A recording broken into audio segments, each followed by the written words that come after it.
Ovi, good morning, or else it's good afternoon to you in Canada. It is your lunch time and it is approaching my dinner time. You can see the clock behind me. So, thanks a lot for coming to Dr. M's Lounge, which I started by more to do with so that we can share with people around and for that as a prior as a something to do with priming. I thought let's have sort of a teaser, which I call the prelude. And we will record the prelude, put it up on my YouTube channel and LinkedIn, and ask for questions. And on the day, probably a week from now or so, when we have the event, then there will be live audience for you or by invitation, and then we interact. That's a sort of a format that we have. So, standard work, I need to formally introduce you. So here we go. First, nice to see you again, and thank you for having me. Really appreciate it. Pleasure, pleasure, sir. Here we go. We're on Dr. M's lounge. The fun thing about the lounge is when people come to the lounge, I don't share champagnes. They have to get the champagne themselves. So you're on the seventh episode, and there's a prelude, as I said. There's more or less like a teaser so that people will understand what you have in mind, and you're going to ask them to ask you questions, either on LinkedIn, which I'll send it across to you, and on the day on which we plan the event, you will have an audience and they will interact with you. So again, thank you very much, sir. And when we said continuous employees dilemma, and we have been talking about this, and I said, what do you mean? There are two things. One is continuous. That means what? It is to do with the profession of continuous improvement. That's a profession that we are in, continuous improvement, lean, or what have you in that sect. Employee was very clear that you are employed by an employer. And the dilemma, look, this is your photograph in one of your posts, but I took the liberty of taking it. I said, would this mean to me that you're so entangled and you want to deliver, you are already committed to the organization and also committed to your profession, but you're dangling? That's the dilemma as I see it. But I leave it to you because you're the person who can untangle the tangled and learning to see. And that's the episode that we did a long time ago when we did. Uh, this was probably 2 years ago, where we put the title, I think, "Learning to See," or "Learning to Untangle That Tangled," or some, and that was a real good hit. And that was actually based on your book that you have published there, which was untangling the value stream and untangling with value stream mapping. And we covered it extremely well, where many things which are there in discrete and other industries, which you can actually see in the profession that you are, it is basically in the cloud. You don't know what is happening. And there's so much of interaction. And before that, this is the book that you wrote, Navigating the Lean Transformation. And this is where I understand that you created, sorry for that, it happens to me all the time. So just bear with me.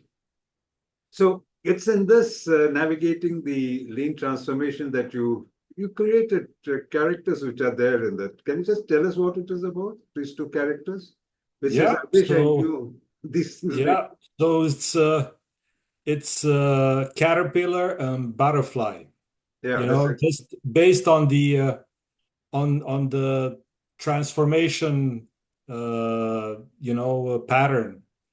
So you go from caterpillar to butterfly. So you're very different. And in this case, the caterpillar is the elephant, and the elephant is a continuous improvement employee that serves very smoothly and he does all sorts of things from theory.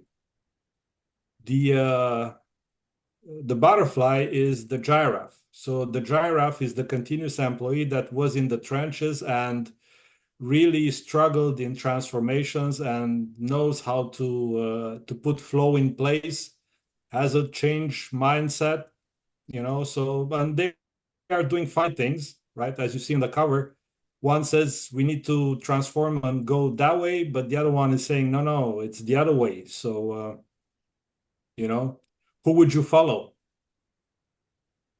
And Ovi, tell me, actually, right now I'm in a dilemma because uh, I'm talking to an expert, professional who has been 20 years doing lean in R&D aerospace and consumer products. You are a continuous employee, and you're the person who have tasted the business, navigated, and shown the transformation as we try to do, and very often we get the transformation, we can't sustain it, but we try again. And there are many who have been able to transform it. That's our job. That's what we're committed to, the organization. And then as an employee, you're committed now to the organization and to the profession as such. So when you are going to talk to us in the prelude and in the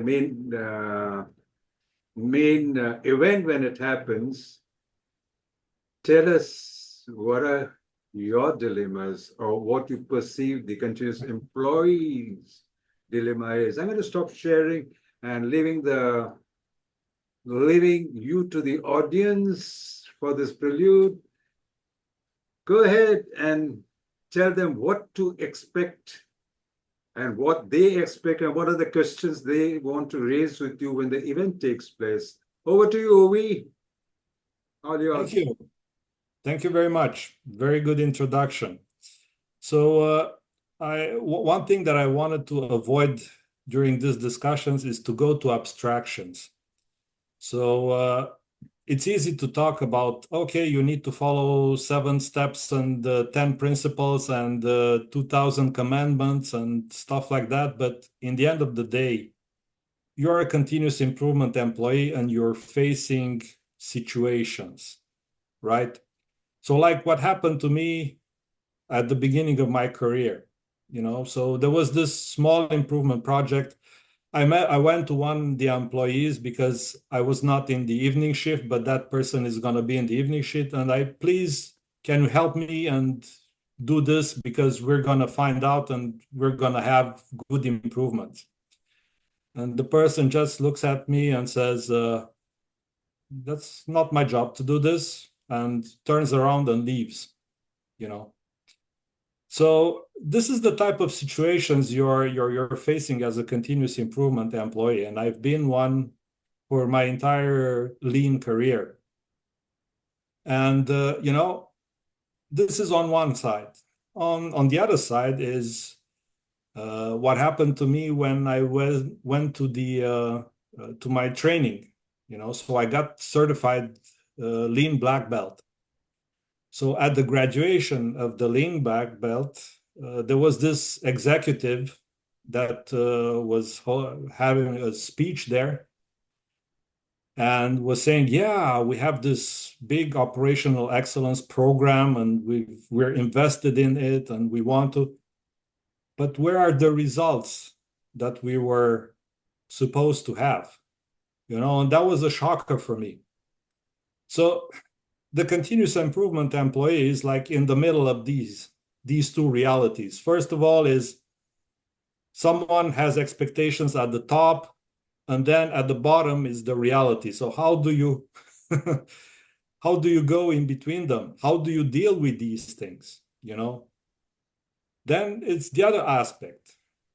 During that training, my lean black belt training, I remember first day was extremely how should I put it? It was revealing for me. We did a simulation of one-piece flow, and it was beautiful. There was circuits and there was LEDs, So, and if you would put all of these together, then you could put a battery and then the LED would light up, and it was like, wow, mind blowing. This is extraordinary. But when I had the chance to really help putting a one-piece flow cell together,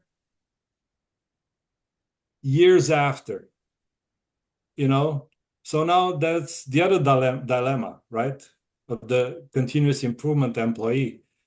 I've learned things, but what do I do if I don't get to practice them? How good of a professional am I, if I don't get to practice, what I learned, right? And then the third reality that I would like to talk about with the audience is during the training that I had, during my course for certification, we had the bad news because one of our colleagues was laid off. So you are all young and you want to do things, and then you just learn that one of your colleagues was out, and it was not because of being a bad person or disciplinary things. No, it was just because that was the decision that the respective plant took, and that happened to me too, because my company was bought by another company, and the first wave of people that went was the continuous improvement group. So what do you do when there's a sword here all the time behind your head? Okay, so if times get tough, I might get laid off. So these were like the points that I want to discuss. These are the dilemmas, right? You're depending on others to work to expectations of others. Lean is learned by doing, and if you don't get to do, then how do you know lean? And then how the organization is looking at you, because it might be that you're in the first line of layoffs. So that's, in a nutshell, the subjects that I would like to discuss, and this is the continuous improvement employee dilemma. Thank you very much, Ovi, and to all the audiences and the viewers of this show, which is a Prelude, which I'm publishing right now. Please join us during the event. You're welcome. Let's see what are the various dilemmas that you, as continuous improvement employee, which is they also called the internal consultants, face in the organization. What are the stories that you have to tell?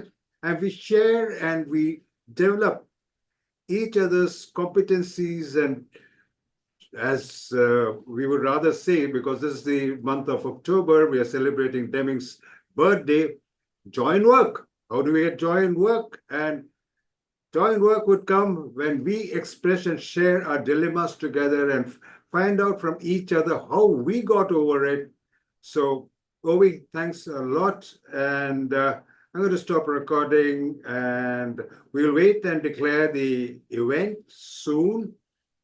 And I'm sure there are a lot of continuous improvement employees and internal consultants who will maybe use your shoulder to cry on, or we will use their shoulder to cry on. So see you then at that point of time. Thank you very much. I'm going to stop recording. Thank you. Thank you. Namaste. Thank you.